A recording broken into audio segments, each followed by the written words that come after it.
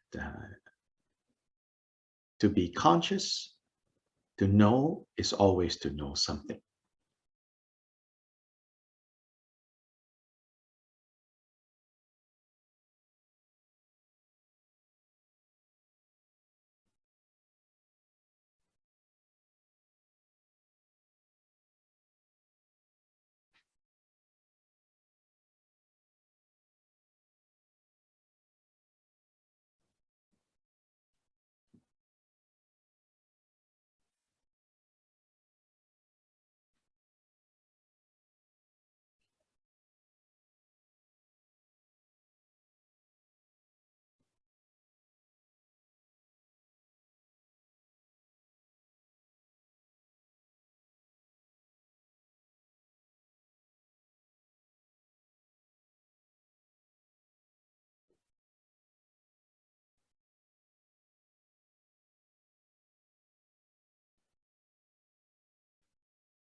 (62) If the self-same consciousness detects a form, at that time, why does it not hear? So here, Shantideva is saying, in any given moment of consciousness, only one experience exists. Now, of course, this is not how we normally think. You normally, we think, we believe. Oh, right now in this moment, I'm hearing, I'm seeing, I'm smelling all at the same time. Yeah, I mean, that's the kind of commonsensical, so to say.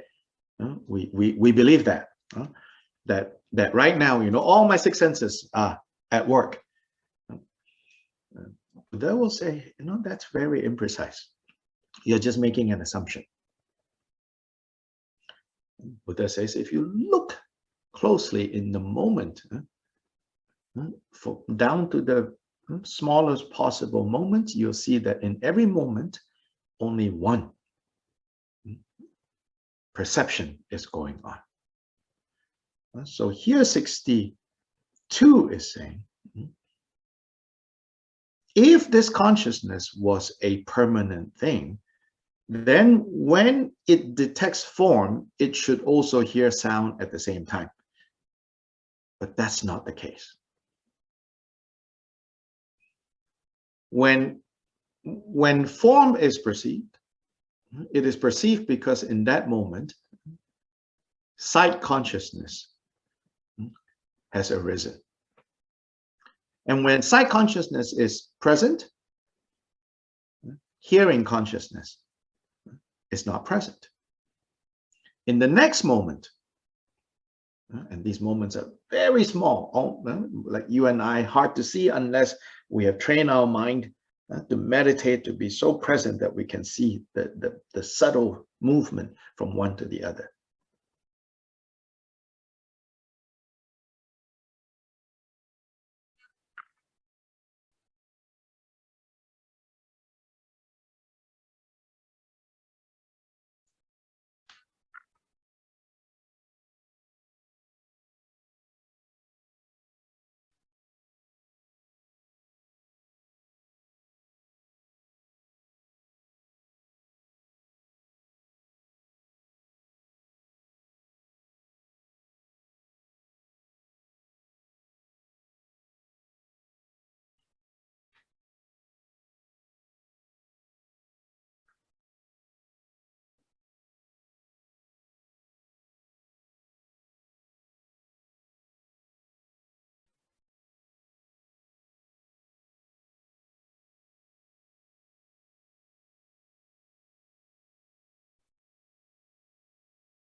Line 3 and 4 of 62 is where, again, it shows Shantideva's making that point, that consciousness arises from moment to moment, and whatever type of consciousness that arises independence by depending on what kind of object is present for the consciousness to cognize. So there, 62 at the end. Then, if sound as the object is no longer there, a specific sound is no longer there, then neither is there the consciousness of sound. Neither is hearing consciousness going to be present.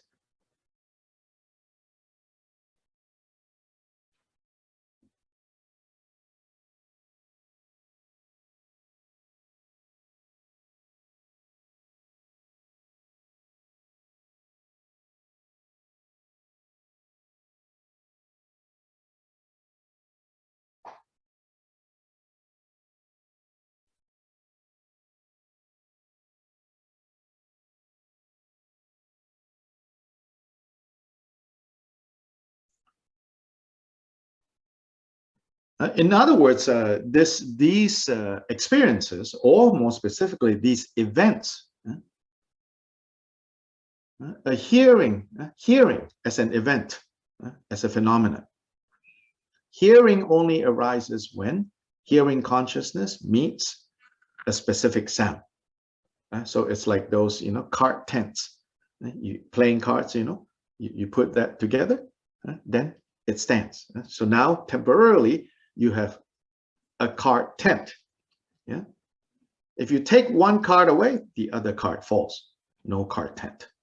So the card tent exists only momentarily.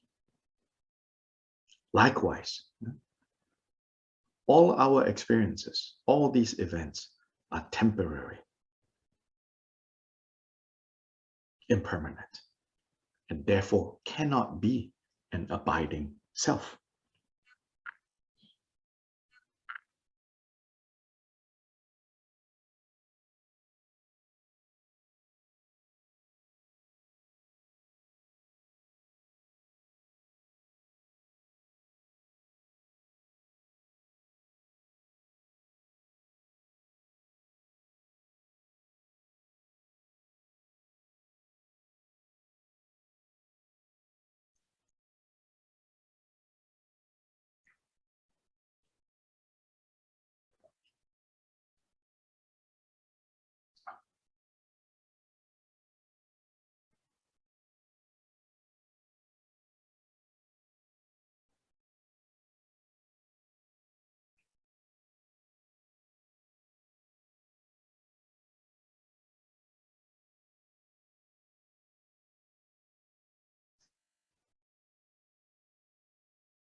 So rhetorically, Shantideva asks in the first two lines of 63, how could that which has the nature of a sound perceiver ever be transformed into a form perceiver? So he says, in other words, sound consciousness or hearing consciousness and seeing consciousness are two distinct types of consciousness that are temporary. If by nature this self is a sound perceiver, then by nature it's sound perceiver. It cannot become a form perceiver. So rhetorically, he asks in 63, first two lines, how could that which has the nature of a sound perceiver ever be transformed into a form perceiver? I think we can only appreciate this kind of rhetorical question if we pay attention to that qualifying, has the nature, meaning what is essentially a sound perceiver cannot then turn into a form perceiver. So don't think of it as one abiding thing that turns into something else, but they are two distinct impermanent moments of experience.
Then Shantideva raises a hypothetical objection using the example. It says, well, why not?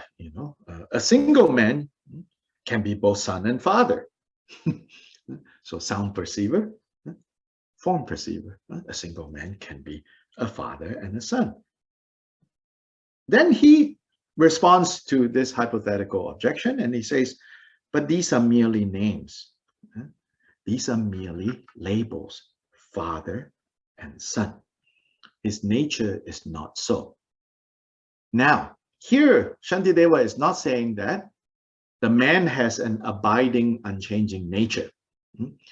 In fact, that's the point. The abiding, unchanging nature is an impossibility, except for you could project and impute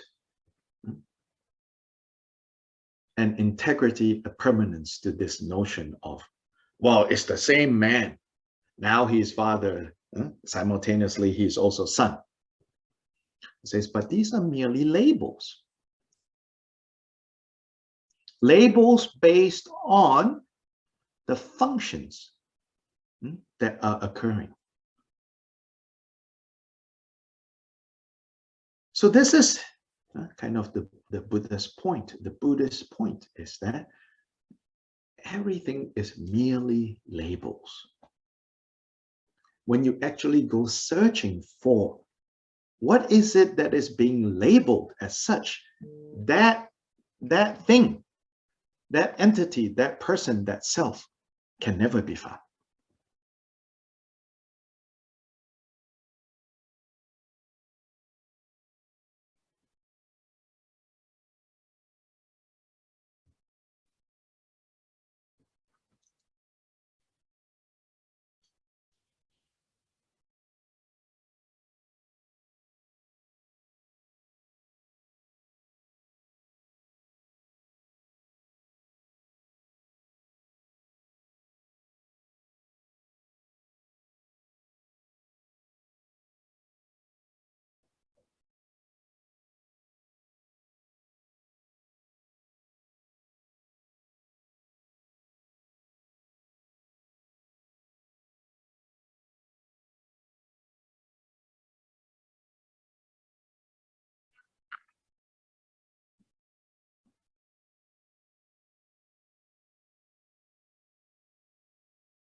So the car, the vehicle, is a designation.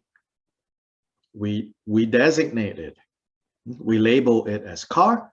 So most of us will use it as a car, drive it around, and do what we do with cars.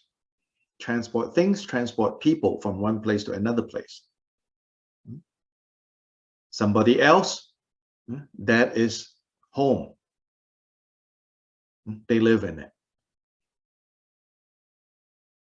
And unfortunately for somebody else, a terrorist, so to say, a weapon. Use it as a weapon.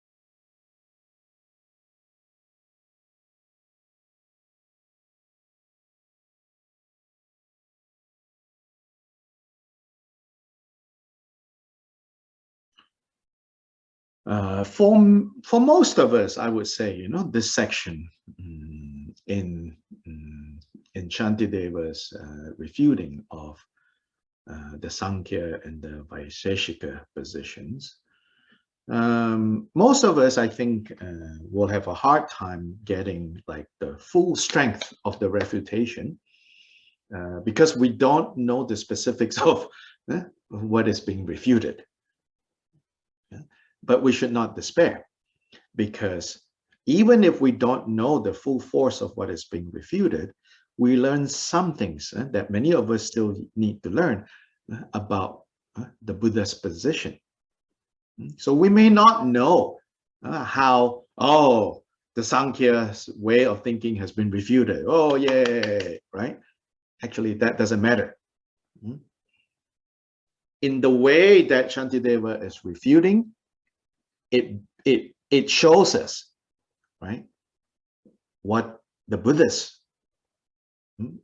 teaching about consciousness, how does consciousness happen, experience, how does experience arise, the momentary nature of experiences, the interdependent nature of any event of perception, like a card tent, how everything exists as labels, as designation by the confused mind. All those things we can understand more and more by going through these stanzas here.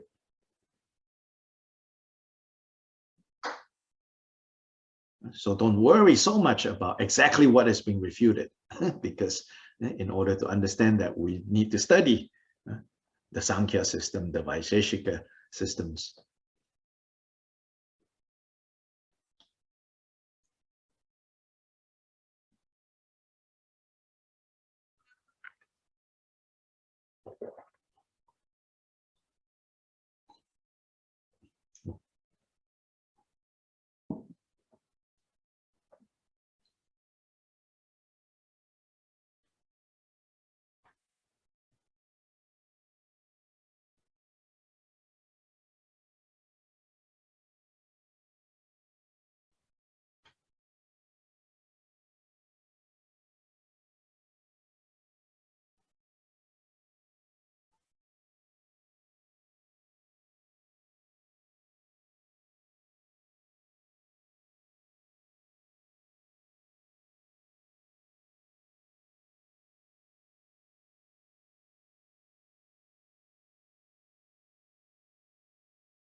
I think particularly like today's class, if you review Saturday's class, then you can kind of connect the two better, and then you can kind of understand today better.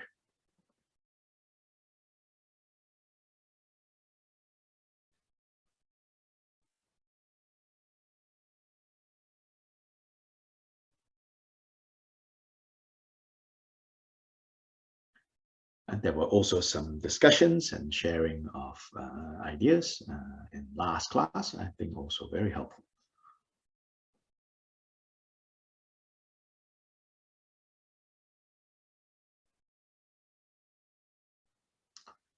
So a reminder that this Saturday, we will not have Shantideva. And then for those of you who are interested, even those of you who are not local to Asheville, there is the beginning of a series of 4 Saturdays. It's the 4 different forms of Tara, basically, with the 4 Buddha activities. The program is done through the format of a Vajrayana blessing empowerment. So if you're not local, you can register. There is a link to register, which we shared last week. And maybe if somebody has that link now, you can share it too.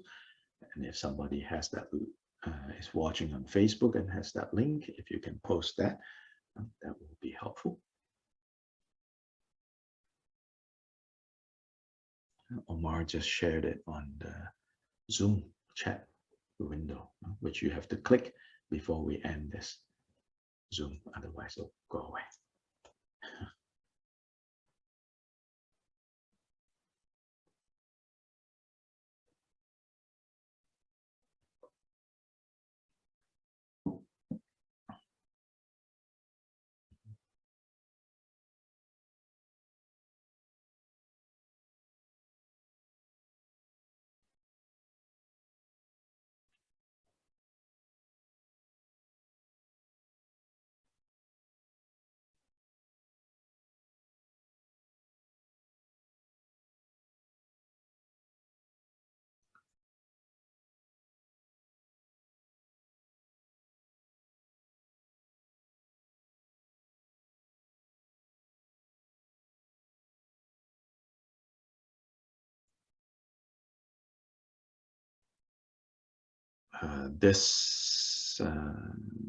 When I was in Malaysia, I did a blessing empowerment of the white umbrella Tara.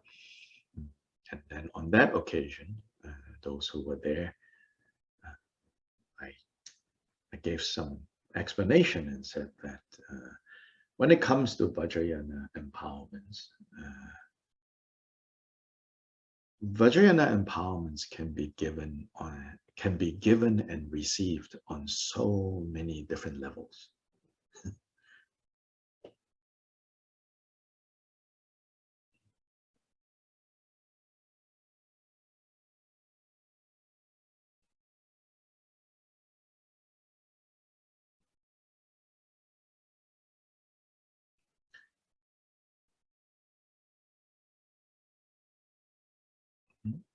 From the level of mere ritual activity for the purposes of participants feeling some blessings, creating some merit, all the way to empowerment as that final kind of catalyst for awakening, for Buddhahood.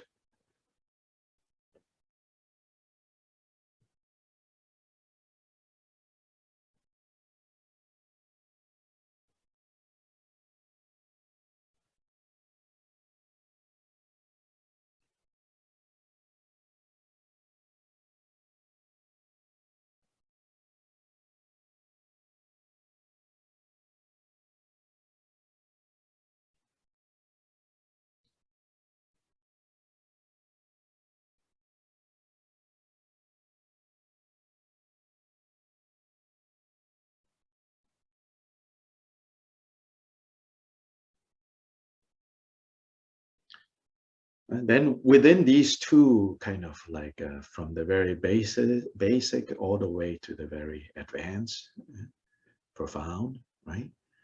Within here exists a whole range of levels, from a way to learn more about Vajrayana practice, a way to be formally initiated into Vajrayana practice.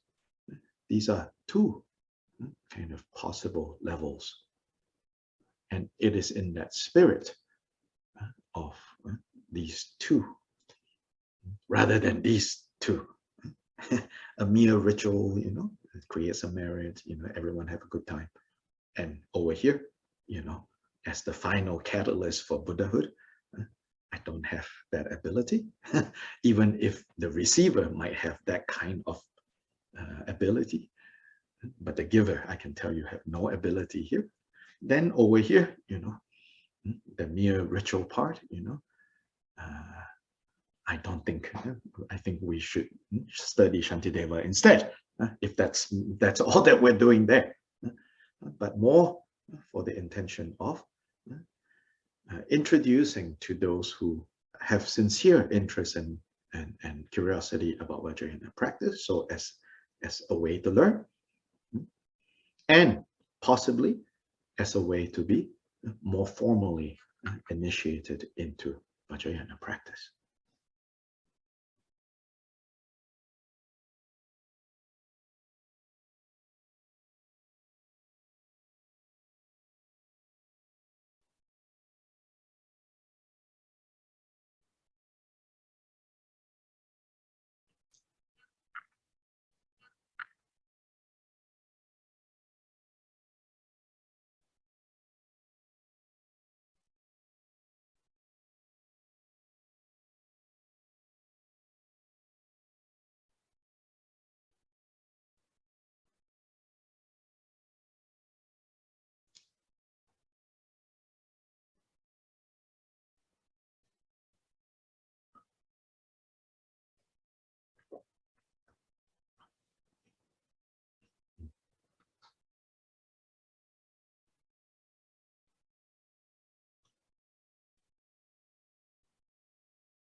Then there's another level of receiving it, which is to deepen what you have already received. Because empowerment is not a one-time event. Empowerment is actually a complete path for awakening. So if it is the path for awakening, that means you have to experience it, you have to participate in it again and again and again and again and again.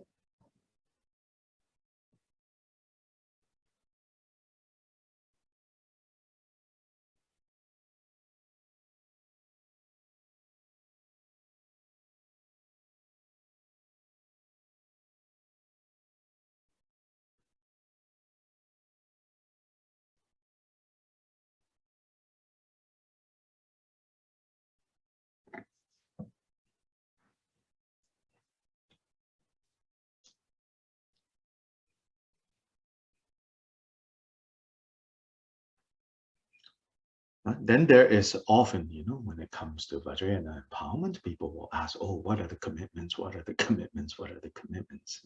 Or what are the prerequisites and what are the commitments? So the prerequisite and the commitment is basically, as we say it in English, take it in good faith, because I will give it in good faith.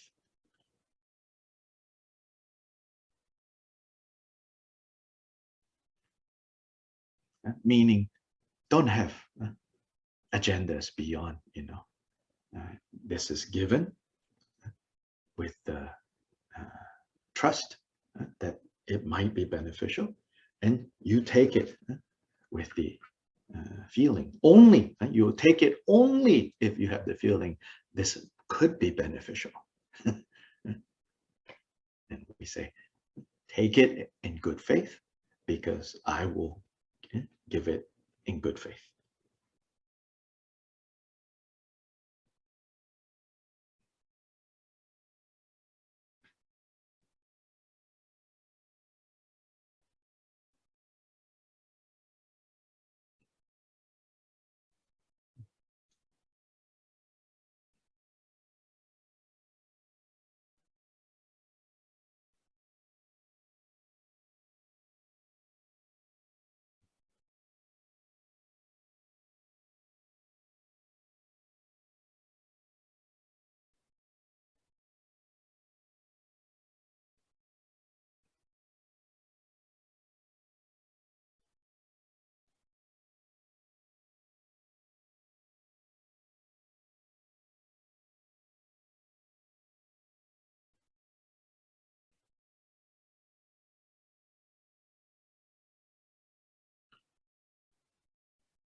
And as His Holiness the Drigung Kyabgun Chasang Rinpoche says, even him, someone like him, he would say, he says, majority of these empowerments, he says, the Vajra Master is only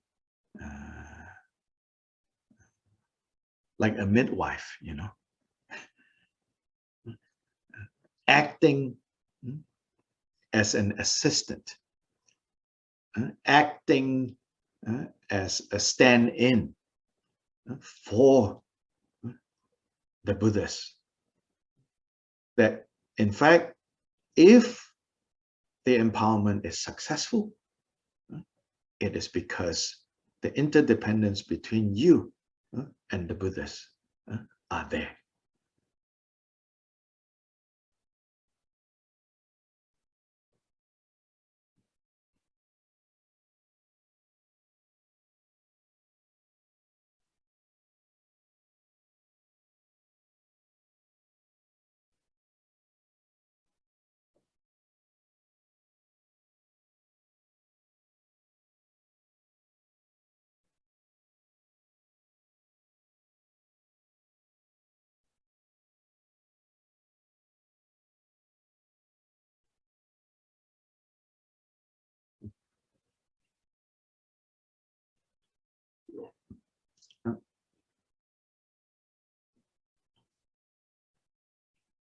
Because our merit is not that great yet, because our obscurations are still very thick, so we cannot directly perceive and experience the Buddhas, and therefore we cannot directly be empowered by the Buddhas. So then we need to rely on human Vajra masters as facilitators for that empowerment.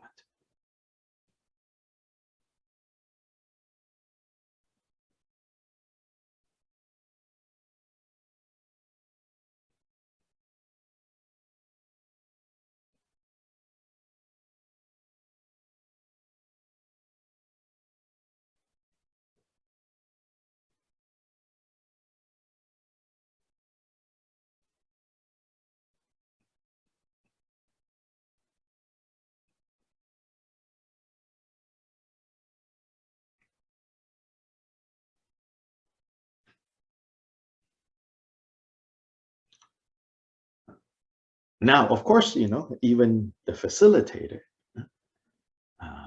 if you think, oh, the Vajra master has some ulterior motive in giving this, then better you not get yourself involved. Whether true or not true is beside the point. But if you have that kind of thought, that means you cannot take it in good faith. Then don't. Or if you think the facilitator don't really know what they are doing, not qualified, on that level, not qualified, like they don't know what they're doing, they'll mess up the procedure. If you have that kind of thought, then don't get involved. Again, true or not true is even beside the point. Once you have that thought and you cannot overcome that thought, don't. I'm not talking about just this coming Saturday. I'm giving kind of general suggestions for future reference. So don't worry, if you don't turn up on this Saturday, either in person and Zoom, I'm not going to go, ooh, you suspect me of these things. No, I'm not talking about that, okay? Just trying to clarify some of these issues surrounding empowerment that I think there's a lot of confusion over.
Yes, again, so don't worry, if you don't participate this weekend, I will not suspect, like, ooh, you think this of me.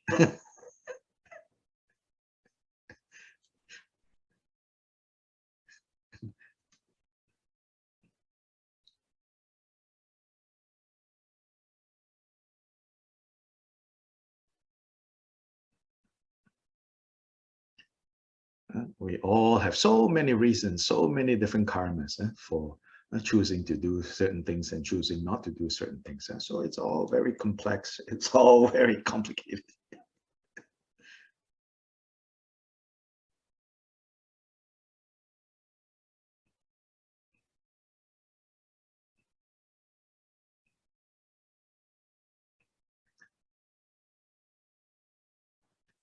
Chanchu sem chorim poche ma ge ba nan ge gyu che ge ba nyam ba me ba yang gong ne gong du biao war shu.